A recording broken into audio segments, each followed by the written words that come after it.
Kids are gambling more than Jordan golfing with Pete Rose, and it's turning into an epidemic. Or is it? You gonna take the under? I'm Devin Siebold. This is the State of Teaching. Although the legal age for gambling is either 18 or 21, depending on if your state is cool or not, between 60 to 80% of high school students report having gambled for money in the last year. Now, just 6 years ago, that number was 14%. That's right, a 66% increase in 11 to 17-year-olds gambling. No wonder FanDuel makes billions. I've seen these kids' math scores. Here's the thing though, it's getting out of hand.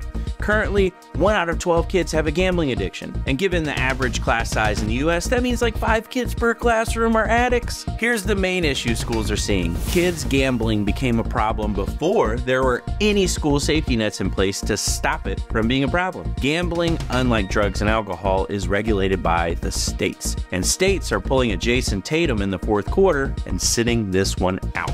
The feds aren't helping prevent the addictions either. Get this, not a single penny of the nearly $8 billion in federal tax gambling revenue goes to preventing or treating gambling addictions. Not one penny. The same government that spent $118,000 on a Georgia Tech study to see if Thanos could really snap the fingers of a metal glove doesn't spend a penny to stop kids from gambling. And yes, they really did do that. That's a real study. And the states that are in control aren't faring much better either. So how about this?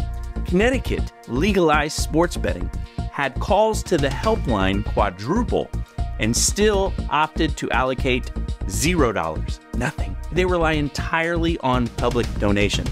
In Arkansas, when gambling was legalized, the legislature promised $200,000 to help addicts. Now, the problem with that is the money went missing. It was never appropriated. The state had to halt the treatment of addicts and stop accepting new ones.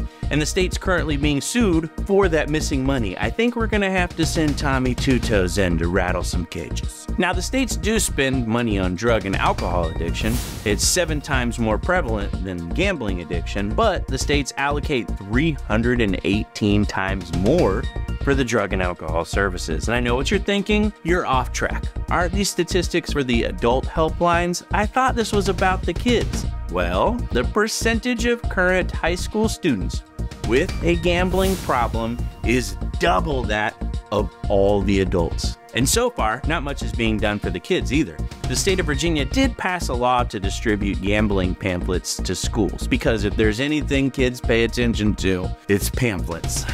The likelihood that pamphlet gets to your child before they see the betting odds and payouts at halftime of their favorite sport, not a wager even Phil Mickelson would make. And maybe your kids are addicted before they even make it to school. Did you think about this? It's debatable, but even on your child's favorite video games, they're gambling. I went through half my iridium trying to play slots on Borderlands, never did get a legendary. Then there's still the loot chests. 31% of kids have opened loot boxes in a game for a chance at acquiring an in-game item, spending real money on a chance. We have to educate these kids earlier on the dangers of gambling. Feds and states, they have to step up their funding. Either that, or maybe, just maybe, if they open enough loot boxes, they will find a Virginia gambling pamphlet. We can only hope. May the odds be ever in your favor. I'm Devin Siebold. This has been the State of Teaching. See you next week.